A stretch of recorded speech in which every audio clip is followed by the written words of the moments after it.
เป็นลูกครึ่งมันบ่ลูกครึ่งพอเป็นผู้ไทยครับพอเป็นบลูผู้ไทยพอเป็นผู้ไทยบ้านเด้อผู้ไทยบ้านหยังอยู่บันดงบันดงเดี๋ยวบันดงนอกบันดงในบันดงในอีหลาเคยเมื่อเล่นอยู่บันดงในอยู่บ่บ่เคยเมื่อแต่ว่าพอน่ะเป็นคนบันดงในปิ่งไก่ซุกบ่สำคัญโศกว่าแต่ตัวเฮ็ดสู่อ้ายกินแซ่บคือเก่า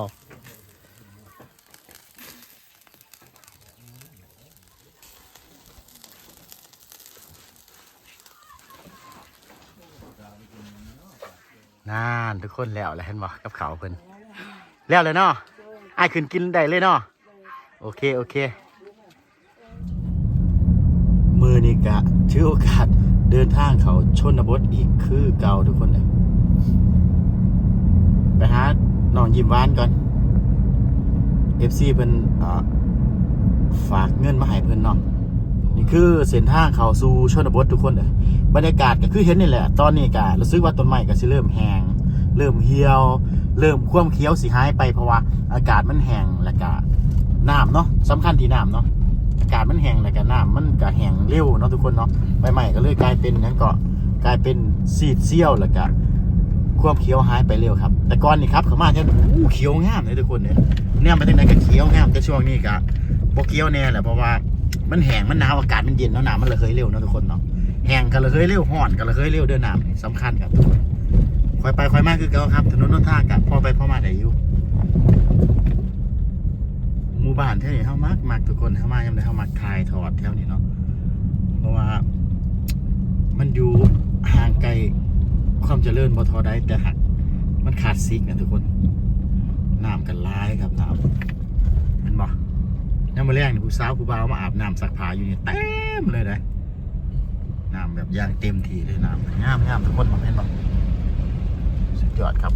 เห็นแต่กระจกไล่เนาะบ่เห็นน้ำเนาะพากันไปใส่น้ออันนั้นเนาะไปเฮ็ดเวียกเฮ็ดงานบ่ขุดมันบ่เนาะเนี่ยยาวๆเลยป่าที่มีดคนละอันแท้แม่สนะจำนัดเลยสาว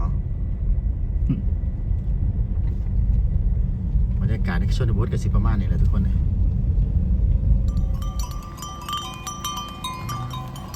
บรรยากาศในชนบททุกคนเลย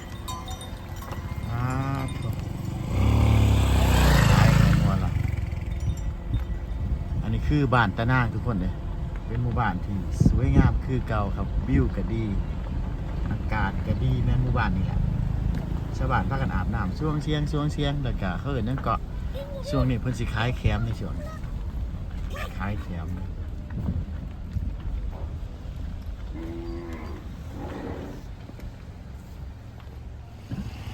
ช่วงนี้นี่โอ้แคมเต็มเลยทุกคนเลยมายามใดบ่เคยลงไทยเบิ่งจักเทื่อ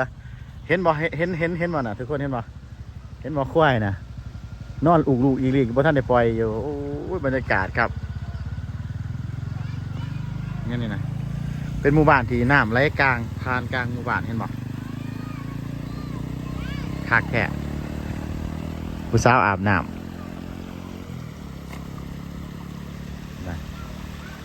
โอ้ทุกคนพุ่นนะชนบทเนาะ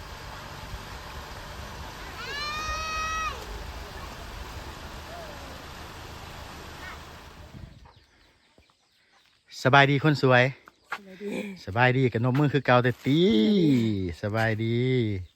มื้อนี้เฮาสิพากันไปไสอีหล่ะสอนป้าไปสอนป้าภาษาเจ้าคือไปตุกเสียไปตุกเสียมันยังเขาตาตัวนะเสียหมายถึงว่าป่าเด้อทุกคนเด้อเฮาสิจะโดยก่อนจังไปคือว่าสิไปเลยอ๋อจะโดยก่อนจังไปเนาะให้ท้องอิ่มก่อนแล้วจังไปเนาะโอเคคนสวยครับคนสวยคือเก่างามคือเก่าสุดนี้เธอได้แต่ใดมาอันนี้คือสุดไปไสนี่สุดไปสอนปลาบ่ปาดขากแถสุดไปสอนปลาจูอีละขึ้นเฮือนขึ้นดงขึ้นเฮือนก็เอิ้นหยังอะภาษาบรูนะจอนดงจอนดงคือขึ้นเฮือนโอเคปะขึ้นสิยืนเล่นอยู่แถวนี้แหละจอนดงว่าสันไม้นี่ว่าขึ้นเฮือนเด้อทุกคนเด้อจักถือบ่ถือเนาะมาเอาน้ำให้ย่ายด้วยทุกคนเลยย่ายเราขาดลงจากเพื่อนมันบ่โศก เอาเด้อให้ย่ายมันบ่ โดย เอาเด้อให้ย่ายได้ครับมื้อนี้เราใส่สุดนี่แล้วเราสิพาลุงน้องแล้ววะเราสิพาไปหาอาเซียไปสอนปลาว่าซั่นอันนี้โศกไอ้ถามเนี่ยอันนี้คือเอาไปกินบ่นี่ โดยเอาไปกิน เอาไปกิน โดย เอ้าเจ้ากินนี่ใช่เจ้าก็เอาอยู่นี่คือกัน เออกินก็อยู่นี่อาบก็อยู่นี่เห็นบ่อีหล่ะ โดย เอามาให้ย่ายครับเอาให้ย่ายมาเอาน้ำให้ย่ายหันหน้ามาทางอ้ายหน่อยตีคนงามก็ได้นอไปเอาน้ำครับเอาน้ำไปให้ย่ายได้แล้วบัดนี้ไปแล้วบัดนี้ไปแล้วบัดนี้พุ่นแล้วหาย่ายพุ่นแล้วบัดนี้น้ำลิ้นนี่ปล่อยทิ้งเลยนะปล่อยไหลทิ้งเลยนะนี่พุ่นย่ายอยู่ทั้งเฮือนพุ่นโอ้เนาะเขาเอิญนั่นก็เทิงขยันเทิงใจดีเนาะอีหล่าเอ้ยพุ่นละขึ้นเอาให้แหละไปแหละปีนขึ้นละเพื่อนย่ายเอาเขาให้ในบ้านอีกต่างหากบ่ธรรมดา ôi chân cứ ẻ nhau nghe thì nhau tiếng này chân chân cái mai ấy เวลาย่ายแล้วบ่มีน้ำจังสิคือถ้าเราเห็นเจ้าเราก็สิเอิ้นเจ้ามาตักให้จังสิบ่ โดยแต่เห็นน้องแต่น้องว่า เออน้องบ่เดี๋ยวถามเนี่ยเจ้าไปเฮ็ดหยังมาแก้มเจ้าคือตุ๋ยกว่าเก่าฮะแก้มเจ้าคือตุ๋ยคือเจ้าคืองามคือออกกว่าเก่าเจ้าไปเฮ็ดหยังมาฮะเจ้าไปเฮ็ดเวียกร้ายบ่ โอเคไปจูดงมื้อเฮือนล่ะครับเพิ่นว่ากินข้าวก่อนเด้อเฮาจังสิพาตัวไปสอนว่าซั่นได้เบิ่งเพิ่นสอนแท้ทุกคนในมื้อนี้สองสาวครับสิมีน้องโศกแล้วก็น้องละเอียดเนาะน้องละเอียดเนาะทุกคนเนาะก็สิพาเพิ่นไปสอนเฮ้ยบ่แม่นเพิ่นสิพาเฮาไปสอน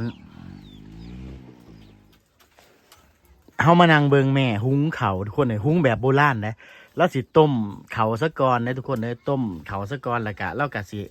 เพิ่นนั่นก็สิเอาน้ำมันออกลิ้นน้ำมันออกแล้วแม่ก็สิเอาไปข้างไฟอีกเทื่อนึงแล้วก็อบกะสินาสิคล้ายๆกับหม้อหุงข้าวก็เอาน้ำใส่พอประมาณกาว่าน้ำบวกแล้วมันก็เป็นการอบนะโอ้นี่ครับแบบโบราณครับหุงข้าวเจ้าเนาะซื้อข้าวเจ้ามาให้แม่หุงครับ ทุกคนเห็นบ่ลองเบิงฝีมือเราเฮ็ดบ่ธรรมดาเฮ็ดกับข้าวนี่เห็นบ่เอาหม้อเขาไปอบครับอบในไฟเนาะ ở đâu thế จมมุ่นใส่พร้อมว่าได้นี่นะติดไฟง่ายเด้อที่เจ้าติดก็เจ้าเอาทานทีหนึ่งเข่าน้ำมะเคาะใส่อะไรกับเป่าเด้มันบ่อีละFC เพิ่นว่าอยากสิฟังเสียงตัวแบบร้องมันแตกตาได้เลยอยากสิฟังเสียงตัวบอกดังๆเขาเจ้าว่าบัดนี้เฮาคุยกันห้องเอาเนาะมันดังๆเนาะ โดย มาถาน้องครับดังไฟมันเต้นสตาร์ได้อีหล่ะจะบ่มีเซาติโอ้บ่มีเซา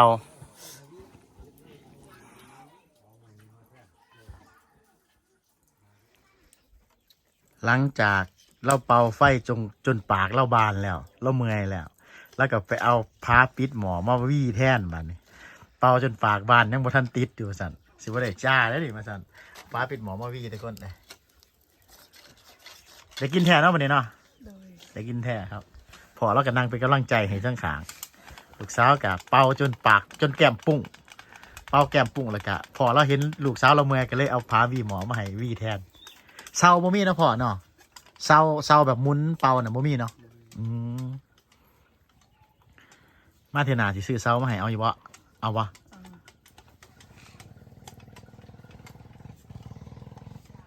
ป้าทุกคนโอ้สุดยอดฝีมือเราบ่ธรรมดาเด้อคอยเฮ็ดเนาะแม่เนาะเราฟังเฮาบ่ออกเด้อทุกคนเด้อเราฟังเฮาบ่ได้เด้อที่เราบ่ปากบ่บ่อ่านนี่คือเราฟังบ่ออกเด้อมื้อเนี้ยย่างงามเลยเขามีงามๆเลยป๊าดโธ่นี่นะทุกคนเลยเพิ่นหุงแบบต้มแล้วก็เอาไปอังไฟแบบค่อยๆนะโอ้สุดยอดครับนี่แหละฝีมือเนาะแม่บ้านแม่เลื่อนกันจังซี่แหละไอ้โศกบ่มาเฮียนเอาในโศกเอ้ยจิ้มหวานมาเฮียนเอาน้ำแม่เด้อเฮ็ดกับข้าวกับน้ำนะขาดเบิดแล้วมองพอเจ้านะเจ้าก็ดึงของเราจนขาดบ่ได้นี่ โอ้จะเอาไม้ออกโอ้เอาไม้ออกให้พอประสันอันนี้จะเอาไปใส่เองมั้งพ่อเอาไปใส่ อีพอไป โอ้พ่อไปใส่เข้าเจ้าบอกว่าให้อ้ายนะซื้อไม้นะมาติดให้เจ้าแล้วเจ้าเว้าจากเสียงยินเสียงเจ้าว่าซั่นเข้าเจ้าว่าจะว่าดังๆก็ไม่เด้อบ่นี่เด้อ โดย ว่าดังๆเด้ออ้ายถามเนี่ยมีคนถามหลายว่าค่าดองเจ้าเท่าไหร่ บูฮู ต้องถามไผ ถามพอ ค่าดองต้องไปถามพ่อเนาะ โดย เข้าใจตรงกันเนาะทุกคนเนาะค่าดองต้องไปถามพ่อเด้อว่าซั่นเดี๋ยวว่างๆเขาสิถามให้เด้อว่าค่าดองน้องโศกทอได้ต้องถาม อีพอ อีพออย่างเดียวเด้อน้องยิ้มหวาน เจ้าว่าเจ้าสิพาข่อยไปสอนป้าเจ้าคือมาหือมอง มันมีหม่องไซมองอยู่ติฮะโมมี่โมเมนต์บอกเขาสิไปหาอาเซียนะ บ่มี โมมี่โอ้นี่มักแปลงหม้อให้พ่อ โดย โอ้มันปั้นนี่เนาะโอ้เทิงงามเทิงมันตัวนี้เนาะแต่ว่าเรื่องเฮ็ดกินนี่กะสิบ่ค่อยเก่งปานใดซื้อเซเว่นเอาเนาะสุกเนาะ โดย ซื้อเซเว่นเอาสัตว์ น้อยตัวใหญ่ ตัวเนี่ยไหน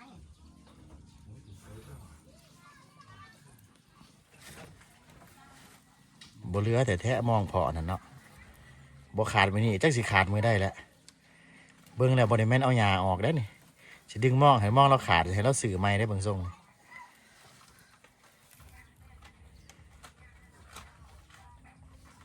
เฮาน่ะสิขออันนี้เมื่อซื้ออันนี้เมื่อน้ำไอโศกอันนี้นะเขาเอิ้นหยังบ้านเจ้านี่อันนี้ รวย อารวย แสดงว่าอ้ายเอาไปนี่ไอ้รวยเลยแม่นบ่ โดย แม่นบ่ อ้ายเอาไปนี่รวยเลยเนาะเจ้าสิขายให้อ้ายเท่าใดนี่ฮะ ถาม บ่ พอ โอ้ต้องถามพ่อเนาะ โดย ต้องถามพ่อเด้อทุกคนเด้อนี่เฮาสิซื้อเมื่อ เดี๋ยวมาเถอะนะสิขอซื้อสากคุณเมื่อนำสากไงตำเขานะเพราะว่าเฮามาในชนบทลาวหลายนี่เขาเอิ้นนั่นก็ตัวซองมึงยังให้ซองมึงท่องบ่ได้หั่นฮะตัวซองมึงยังน่ะซองมึงท่องบ่เฮามาในชนบทหลายเฮาเห็นเพิ่นตำเขาหลายเฮาก็เลยอยากเอาเมื่อเป็นสัญลักษณ์นะเพราะว่าเฮาน่ะมาในชนบทแถวนี้นะเฮาอยากเอาแบบสากตำเขาที่เพิ่นใส่งานแล้วนะเอาเมื่อไว้เบิ่งเนาะทุกคนเนาะอันนี้ปลูกได้บ่นี่ โดย โอ้อันนี้ยังปลูกได้บ่เพาะพันธุ์มันน่ะ เป็นในมันเฮายังปลูกได้บ่ ต้นแต่ยังมัน อย่ามัน บ่ปุ้ง บ่โปร่งเลยเนาะโอ้ พี่เอาเคยล้างเลยดิพี่เอาเคย นี่ไอ้ดอกอักมันไอ้อักที่มันกระดาษมันมองในห้องมัน อืม มันทำเข้ารอดทางระเบิดมันทำออกนะ อ้าวกินเซยกินก็ได้ที่โศกเลย อ๋อ เออ อ้อได้ได้อ้อนี่ใส่ได้งามมันบ่ โดย อ้อนี่คืองาม งามมันมาเอาพูดเป็นยังมันปุ้งได้ ปลูกได้โอ้ ดูนี่มันห่มเลย ปลูกได้สันเนาะ กระโดดนี่มากระโดด น้องว่าอ้องามมันจะเสียไอ้เบิ่งดูอ้อเจ้านะล่ะเสียบ่เบิ่งดูโอ้นี่น่ะเนาะโอ้นี่ทุกคนโอ้อ้องามแสดงว่าโปร่งอยู่ได้นี่สันเนาะ โดย ปลูกได้สัน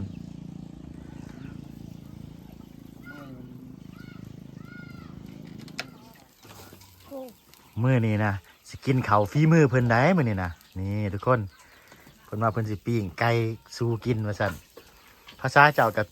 ตรวยเนาะโศกเนาะตรวยภาษาหนองทุกคนเลยนี่ลืมครับติดปากครับเพราะว่า FC ว่าให้เอิ้นน้องยิ้มหวานเด้อว่าซั่นเพราะว่าเขาเจ้าเห็นรอยยิ้มเจ้าแล้วเขาเจ้ายังเกาะโศกเขาเจ้าว่าเห็นยิ้มไอ้โศกแล้วโลกสดใสขึ้นเขาเจ้าว่าจังซั่นได้ล่ะ กับแม่นแหละเนาะคนงามเนาะดิ่มงามดิ่มบานนี่ได้กินฝีมือตัวน้องมันนี่เนาะ โดย สุดก่อนได้กินฝีมือพ่อ โดย กับแม่ แต่ว่าหุงข้าวแม่เป็นคนหุงครับ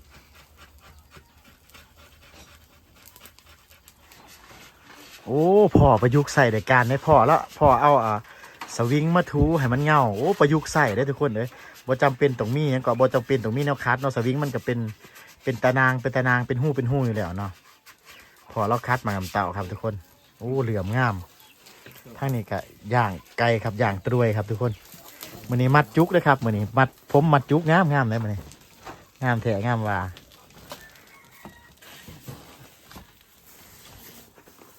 อาชีพหลักของเราก็คือขุดมันอาชีพรองก็คือหาแคมอาชีพต่อมาก็คือยิ้มหวานให้คนเบิงแล้วก็แดดแน่เป็นบางเวลามาสั่น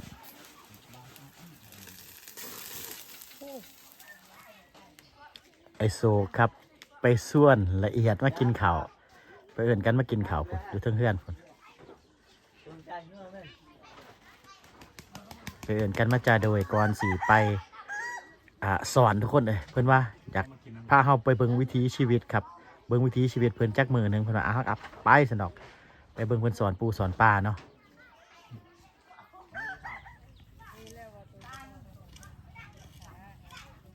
พากันยางมากเลยทุกคนคุยกันจอแจมากคือนกห้าหมักใหม่นี่แหละมาแล้วสองสาว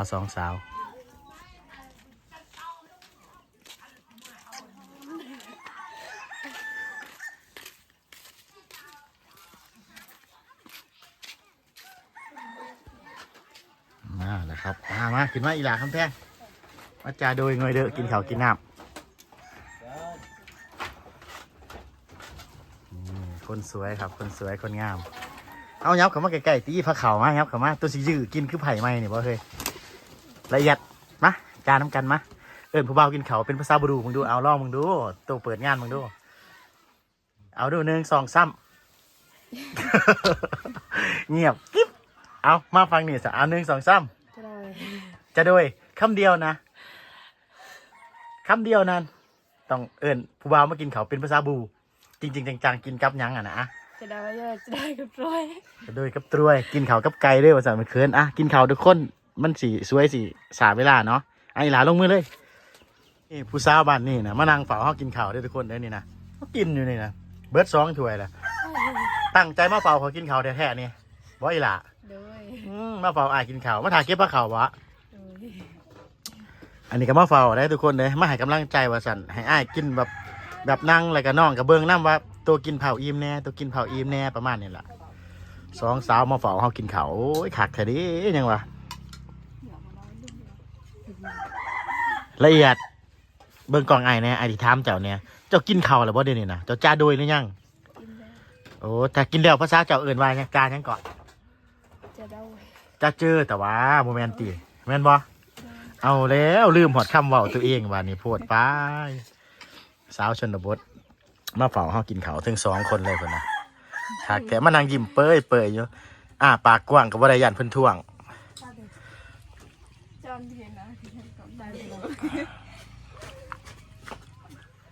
เจอกันอีกเทื่อนึงนะครับกับน้องน้อยคนสวยสบายดีน้องน้อยสบายดี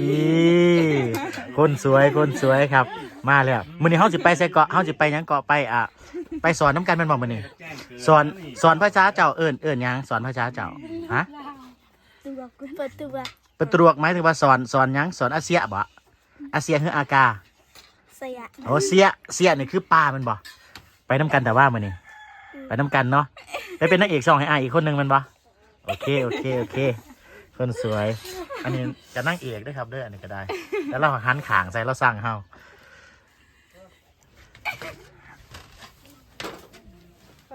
นี่แหละไปน้ำกันล่ะครับโอ้มาเจอน้องน้อยครับลูกครึ่งผู้ไทยได้ทุกคนเลยน้องเป็นลูกเขาเอิญนั่นก็ลูกกำพร้าได้พอเราเสียได้ทุกคนเลยน้องน้อยลูกผู้ไทยบ้านดงน้อยบ้านดงในบ้านดงใหญ่ครับทุกคนครับ